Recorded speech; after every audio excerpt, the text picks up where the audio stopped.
when I was a freelance producer, I had produced for Michael Bay quite a few times, so we had a relationship there. And when Transformers 2 was coming out, he asked me to step in for a year and handle all the cross-platform promos. Within 6 months of landing that reception job, I was, out on the road with the crew, on the team.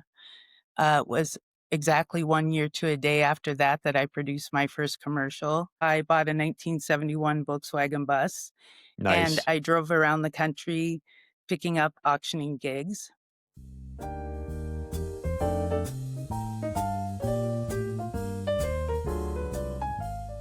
And we are recording. You gotta love that countdown. Isn't that like a nice throwback to like when you were in school and they had to do when they did proper film and you would just kind of see a Exactly. countdown. And as all the kids in the class would be like 5, 4, and then sometimes people would yell blast off because that's what kids do. No one knows what we're talking about because they don't see that part. That doesn't get captured in the recording. But anyways, Sam Penfield, thank you so much for stopping by today. Thanks, Vic, and I appreciate being here, and I was just thinking only good things happen at the end of countdowns. The ball Yes, drops, everyone kisses, a rocket launches. Countdowns are exactly. generally precede something awesome, so Hopefully that rocket stays in the air and goes where it's supposed to go as well. Look, we got a lot to talk about today. Uh, when we were going through the pre-production notes, I could not believe that I was talking to someone who was associated with or had worked with Michael Bay. I don't want to touch on it just now because that's something down the line, but I love that we've got a lot to talk about today. And we're speaking to each other from it's Santa Cruz, California, right? yeah, Santa Cruz San, Mountains. the Santa Cruz Mountains, California. Digressing a little bit, let's start from the beginning because right now you have got probably one of the coolest titles that I've ever heard. You are the creative conductor. Like, talk about marrying visual arts with music, and I don't know if that's the case, but creative conductor, I love that title, and it's at First Ave Machine and Special Guest X. You hold that title at 2 companies concurrently. So tell us what a creative conductor does at both of those companies, and give us a little bit about Special Guest X and First Ave Machine. Let me take that in 2 sections. First, Ave Machine is a production company founded in 2004 that does everything from traditional live action to AI projects. Special Guest Agency is a entity that we formed 3 years back when we sort of saw the tsunami of AI coming, and we have been working closely with a data scientist for some time, and we decided to join forces and create the agency of the future.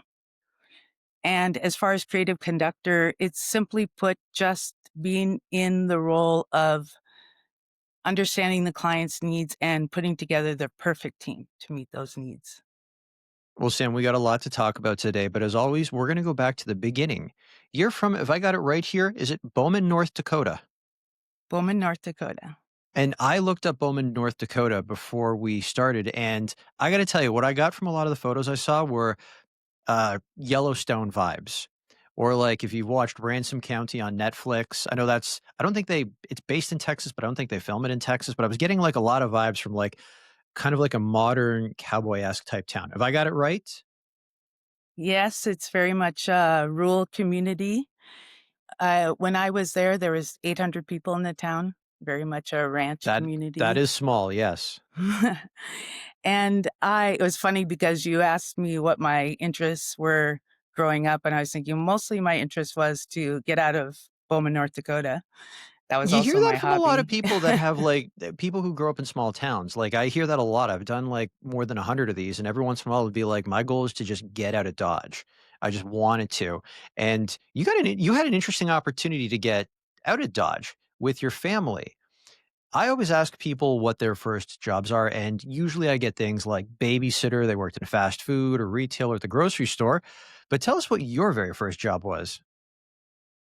Well, my first job was being an auctioneer in the family business, which my dad had me on the auction block since I can remember. So by 4 or 5, I was in front of people doing auctions. And then my first job that wasn't with the family was picking up golf balls at a driving range, which Okay. you have to realize when you get in that little cart and you head out there, you're a slow moving target. for Yes, there's everyone. definitely So it's someone a who's aiming for you just because 'cause they're like, "Might as well." absolutely. I I then went when I was 16 and I became the youngest female registered auctioneer. And from there, on the theme of getting out of Dodge, I bought a 1971 Volkswagen bus and Nice. I drove around the country picking up auctioning gigs. That was a while ago, so there were no cell phones. I would go to the yellow pages, not to give away my age, and look up the local auctioneer and find some employment. And I moved around the country for about 18 months doing that. What does an auctioneer do? Give us, like, what your day-to-day looked like doing that. Well, it's interesting because I always think it's kind of like production. You first have to go and pursue the job, which we always have to do, and you have to competitively pitch and bid the job. And then there's a build up to auction day, and then there's the auction day, which is a bit like the shoot day, where everybody comes together and is trying to control chaos. And then there's sort of the wrap up, which we have to do in production as well. So I always thought that training of being in an auction family set me up very well for production as well. So if I've got it correct, you go find someone who has something that they wanna sell, and it's the type of item that's probably best sold at an auction, and like you said, it's you compared it to, like, a creative production. I guess then you're responsible for the promotion. Like, let's say, for example, you've got 3 farmers that wanna auction off their tractors. I guess you're the one that's promoting it, trying to get that crowd to the auction, and then I guess, are you the person you see it sometimes in media where, like, there's the person on stage speaking very quickly and they like, "Do I see or hear $100? Do I hear $200?" Like, were you doing that as well on stage? Like, really working it? Absolutely. Oh, Oh, jeez. yeah. So you had to do you really speak that quickly when you do it, or is that just something that, like, Hollywood has, exaggerated? No, it's that fast and faster. They're tobacco auctioneers, which um, even I can't Oh. understand what they're saying. And we did, in our family, we did a lot of livestock auctions and a lot of farm and real estate auctions. So you have to secure the space. You also have to, I guess to a certain degree, you're responsible for fulfillment as well, and accepting payment and putting that all together. I got to tell you, that sounds really stressful. Like, did that make you resilient? No, but did that make you resilient? Because you said you were exposed to it at 4 years old, and that you were the youngest. The young was it? Did you say it was the youngest auctioneer or the youngest female auctioneer? Youngest female registered auctioneer. Registered auctioneer. I mean, for you to choose to pursue that, that had to have been like, was that something you had to learn? Did you have to learn how to cope with the stress that comes with it? Or is that because you were exposed to it, that's all you knew? I mean, first of all, you said that I chose it, which Okay, I sorry. Family business, yeah, I I guess. was 5th generation auctioneer. I was sort of you really couldn't avoid it. It was a family business. But, um, I have really fond memories of it. We were a family that worked together. We had a like, we had there were 5 siblings, and then we had aunts and uncles and cousins who all joined in, so I don't remember it being stressful. So you get into this 1971 Volkswagen bus. And when you're a registered auctioneer, is this something that's done state by state, or is it like a national certification that you have? Well, I definitely leaned into a lot of nepotism on that journey because that year that I was traveling around, my dad was the president of the National Auctioneers Association. I So gotcha. I definitely would drop his name as I was asking for a job, but I was a skilled auctioneer, and I think sometimes the novelty of a very young lady doing it, was part of the attraction as well. So when you got into this bus, where was the first place you went? Like, did you stay within North Dakota? Was that your first? Did you land somewhere else, or did you get out of the state completely? I my first stop was Denver, and I Okay. picked up a friend for a part of the journey, and then I spent a lot of time in the South, mostly in the South, and then I eventually landed up in Los Angeles, pretty broke, Jeez. and was looking for, a day job, and I saw in Craigslist there was a reception job at a production company. I'm not really sure I knew what a production company was, but I knew what a receptionist was, so I took that job. And I don't know, it was love at first sight. Fell in love with production. Within 6 months of landing that reception job, I was, out on the road with the crew on the team. It was exactly 1 year to a day after that that I produced my first commercial, and I it's just been a love affair ever since. I love making films, I love creative people, I love supporting other creative people, and, yeah, I'm proud of the little films we've made.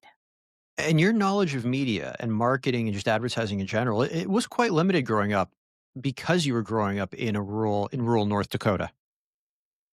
Well, also, yeah, there was no internet, so No I think internet, but I mean, you had our television though and yeah, radio. we had television, but our worlds were much smaller, and, I didn't have a lot of exposure.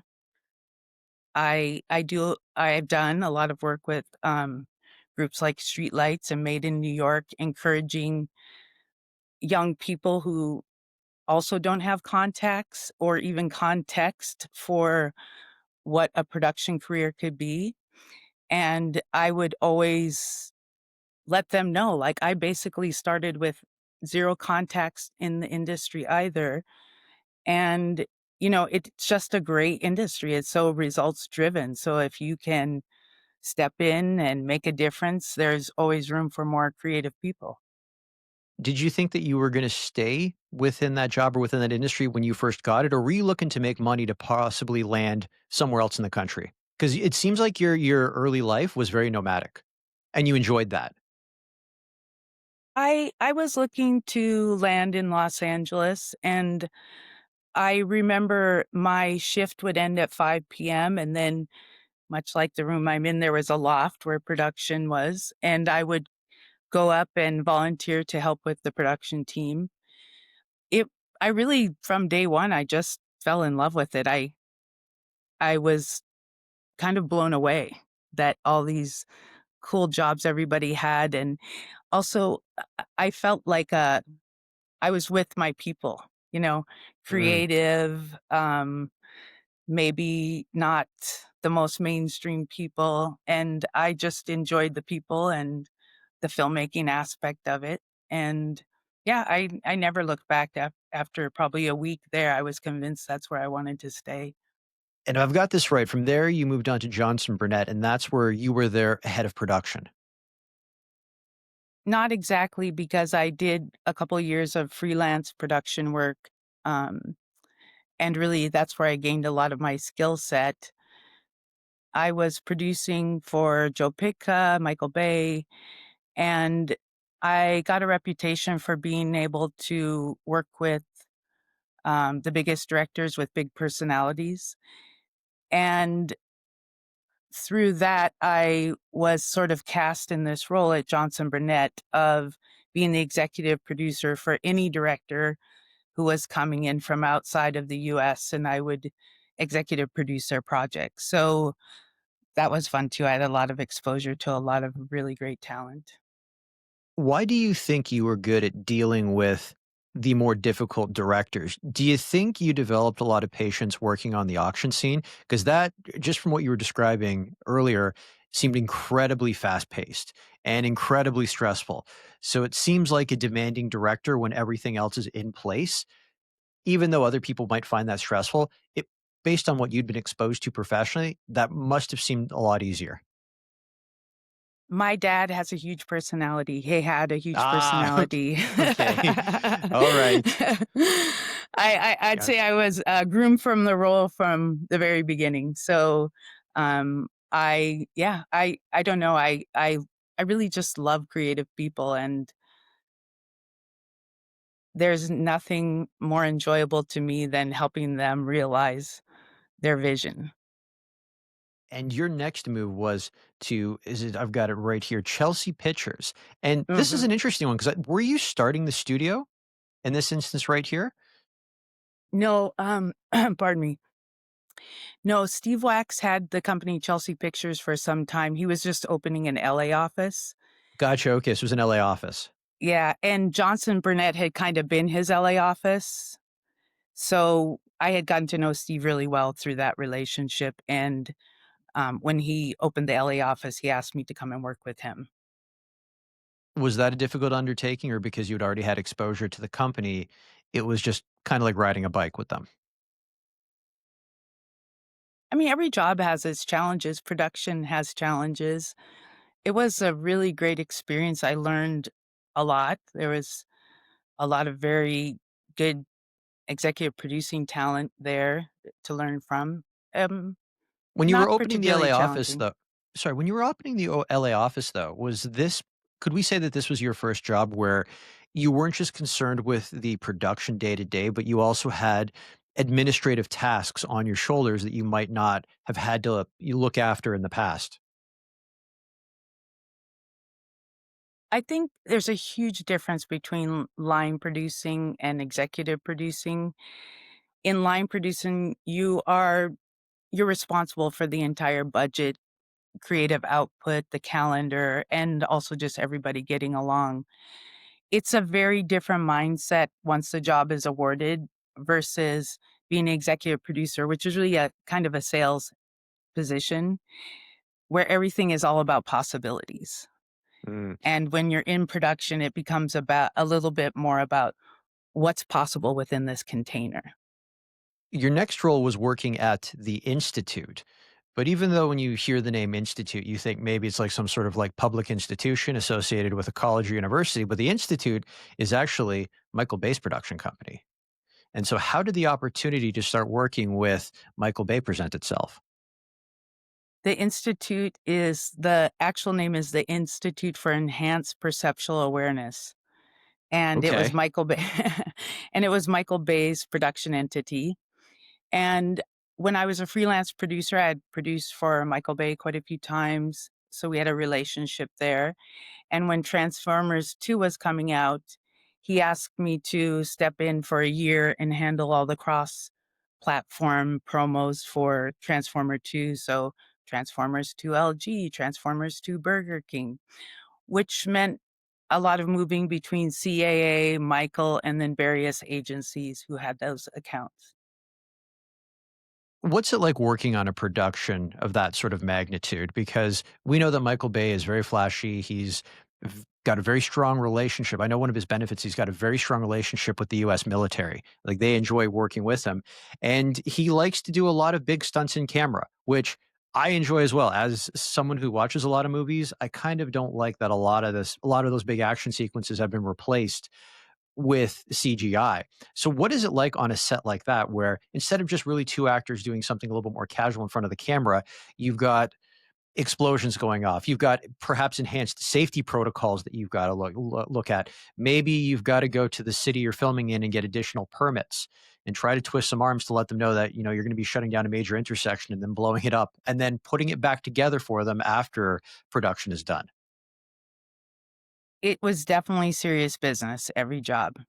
There was, there I can remember a job where we had a police changeover, and he wasn't briefed properly, so he thought it was intermittent traffic control instead of full stop, and, there was an accident which could have been quite bad, but luckily wasn't. And I think there was always this sort of heightened sense of, safety, concern, seriousness around those productions. And also, Michael has a great crew that he uses in the movies, and he's quite motivated to keep those people close to him. So even when we were doing commercials, there tended to be a lot of explosions written in. So it was kind of daily life, actually, for a while.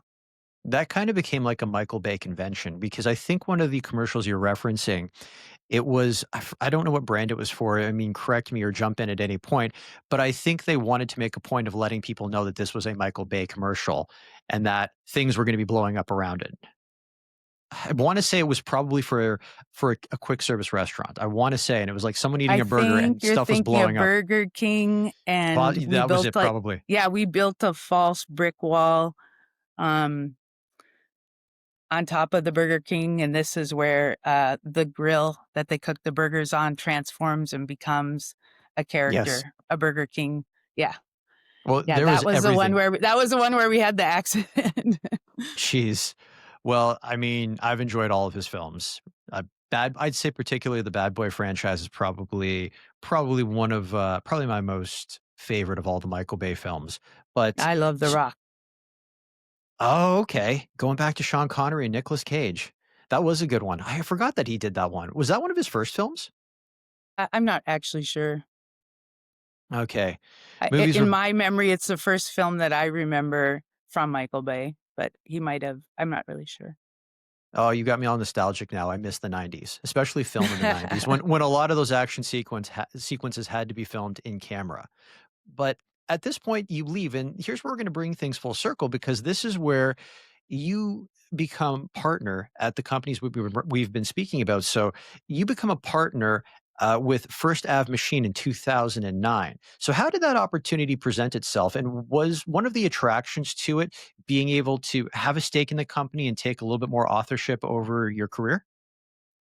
Yes, at this point, I knew I wanted to do my own thing, and I actually had an angel investor who, we were putting together an entity, and then I met the founders of First Ave Machine, and we were so creatively aligned, um, we just really hit it off from the beginning, and we decided, my VC offered to hold for 1 year, so we decided to jump into a a kind of quasi partnership to see how it would work, and I think within, like, 9 months, we were signing on the dotted line. It We had a really tremendous first year where we were able to launch, a project called Google Parisian Love. It was a little project that was like a $25,000 motion graphics project that we noodled over for 6 weeks, and when it was put online, it went viral, and then Google put it on the Super Bowl that year. So, definitely the least expensive Super Bowl ad ever made. Did you know it was going to be a Super Bowl ad? No. Did you no? Did you get forewarning, or were you watching the Super Bowl and then all of a sudden it was there? Oh, Or yeah, we knew. okay, We had to kinda remake it in vector quality. You know, it's kind of that make it hard mentality. This was a small project, and the offer was, "We're launching the search engine, so we would like you to use the search engine, and you can cut away to or zoom into stills or videos to help tell the story." And we decided, let's restrict ourselves to not use any videos or stills and see if we can just use the interface to tell the story. Because we know we can add stills and video later, but let's try to get the UI storytelling down first. And that approach, like noodling over that UI for 6 weeks, um, is kind of launched out of this idea of like, let's make the execution as difficult as we can in a way, like pick a difficult execution because when you do that, really unique and surprising results come out of it. what is the mantra for uh, First Ave Machine? Because we were talking a little bit about it off camera before we started recording, and there were some really interesting things that you were saying about the company, about its values, where it's going, and just want you to share that with us. We we have a mantra called make it hard, and it's basically, we from First Stab Machine is an execution company, and others are coming up with these really great ideas and then bringing the execution to us. And what we've learned is prototype, iterate, etc., and fail quickly. We do a lot of prototyping iteration. When we choose an execution, we will try to choose a difficult execution. Maybe we'll force ourselves to do a 3.5 minute okay go music video in all one take.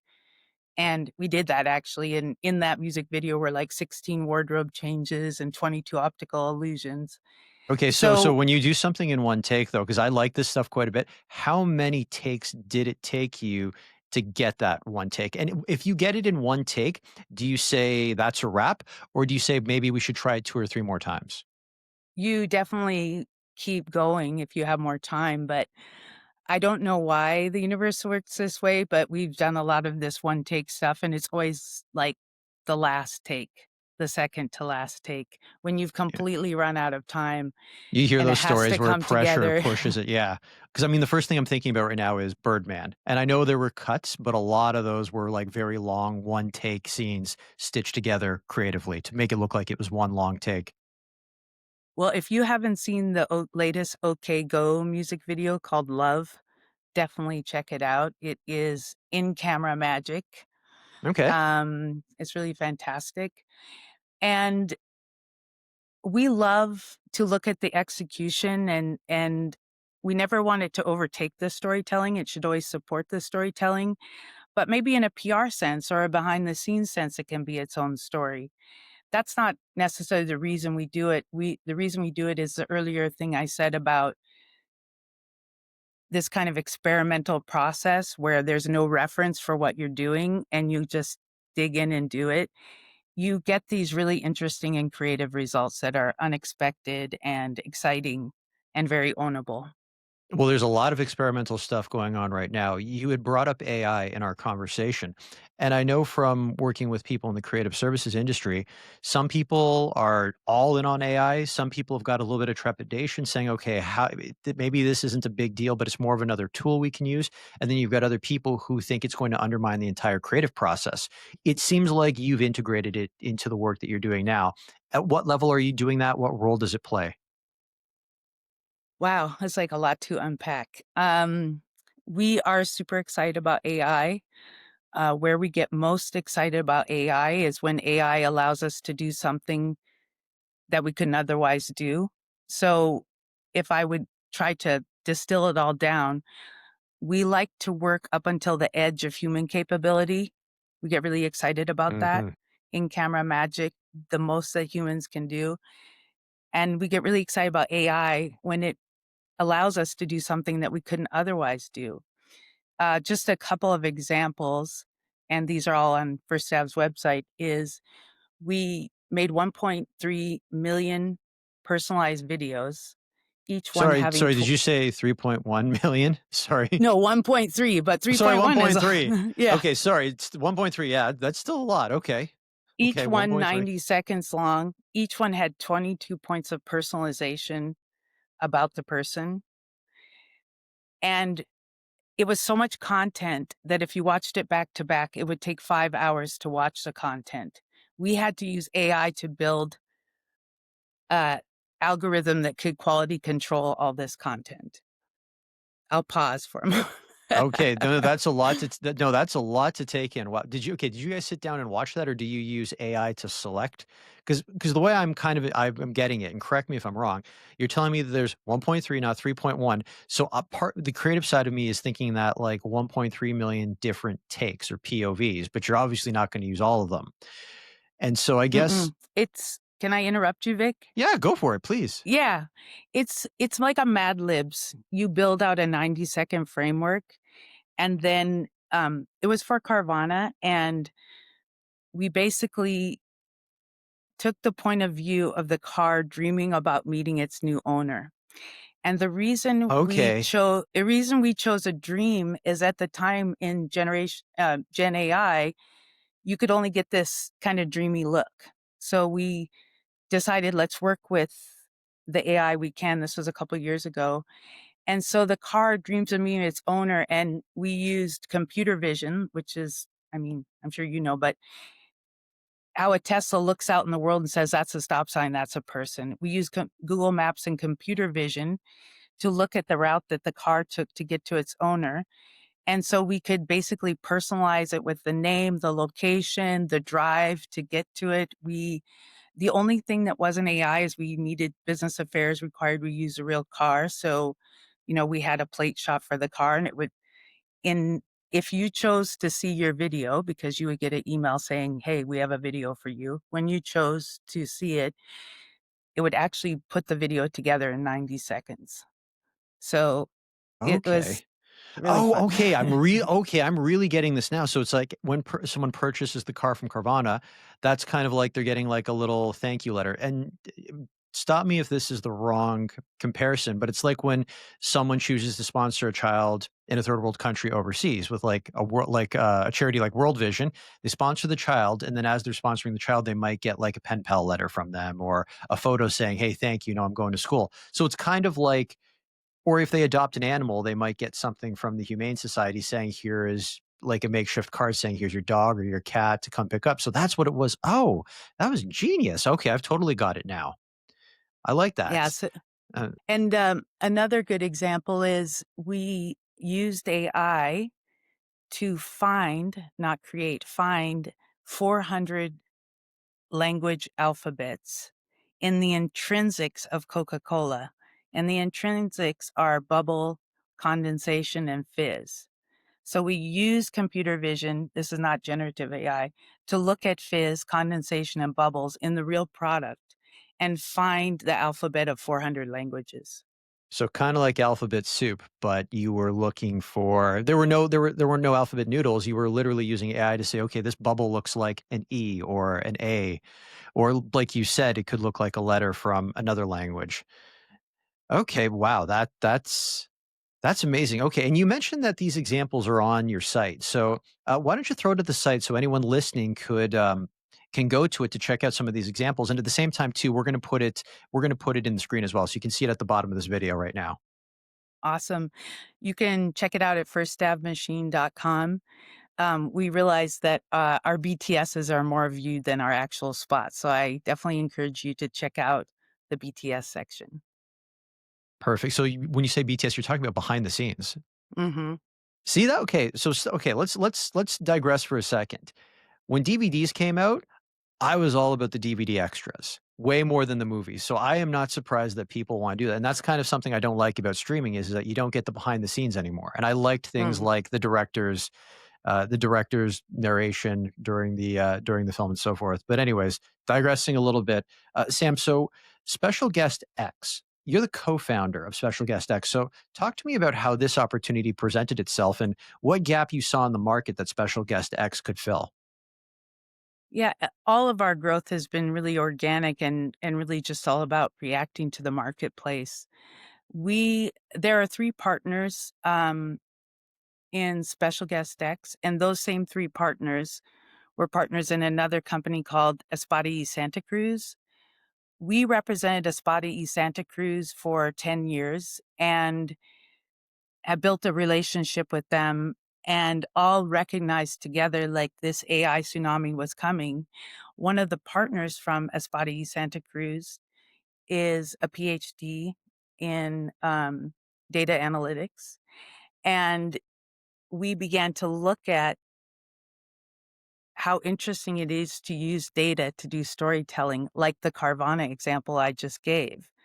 We only had 4 pieces of data for all of the clients, but we were able to create this really rich experience that really reflected something true about the company, about Carvana. So we realized at SGX, we could build something where we use your product to tell your brand story. And if you think about that first example, Parisian Love, in some ways that's the same execution. Like we only use the Google Chrome search functionality to tell this amazing love story about this kid who goes to Paris and falls in love and marries a Parisian woman. And it's a very emotional story done only with the Google search engine. So we really believe every brand has something honestly special about them. And if we can dig into their story and sometimes even their data, we can learn what's honestly special and celebrate that. Sam, there's so many different AI platforms out there. How do they get on your radar? Do like these salespeople come to you guys because your companies are very established in I guess, in the AI world? They're using them. They're using them very well. Like, do they come to you with demos to say, "Hey, do you want to try this?" Or is it yourself or someone else on your team is always going out there trying to see what the next best AI tool or next cutting edge AI tool is for production? It's really both. We right now, Special Guest X is embedded at Google. They they created all the key assets for Google I/O this year, and we're working with them already for next year's Google I/O.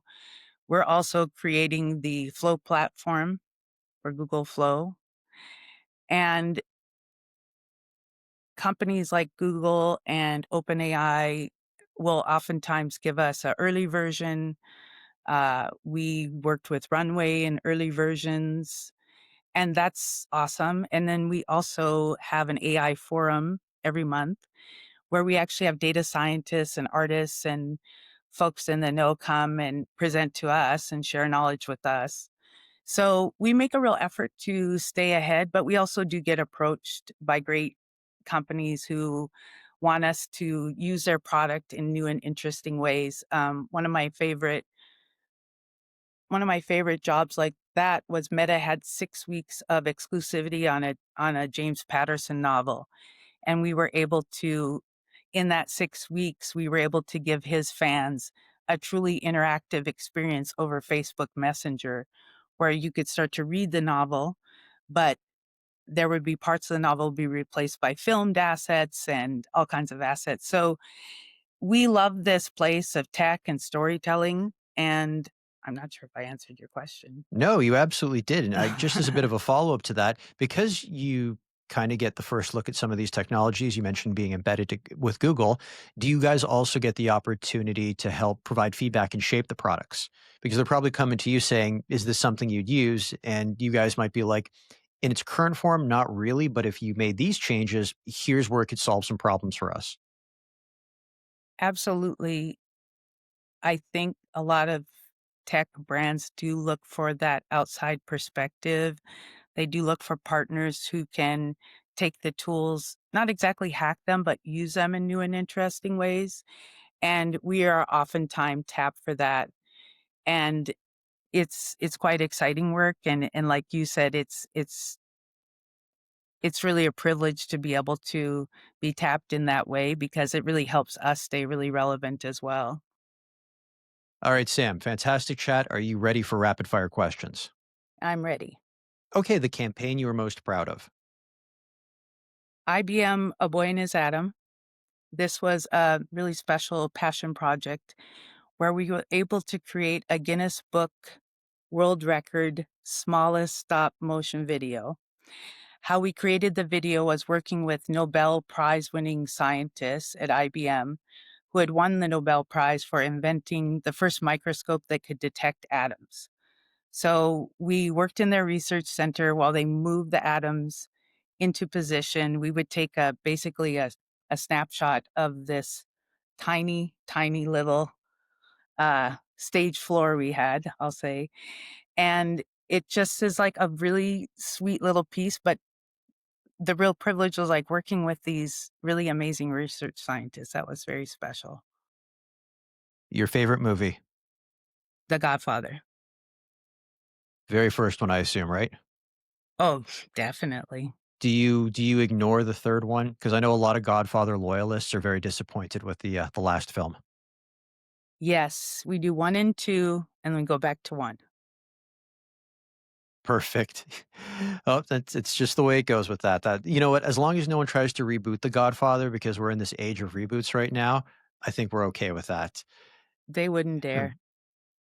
You never know. Wouldn't put it past Hollywood. But speaking of Hollywood, if Hollywood were to make a movie based on your life story, who would you want to play you? Easy, it would have to be Lucille Ball.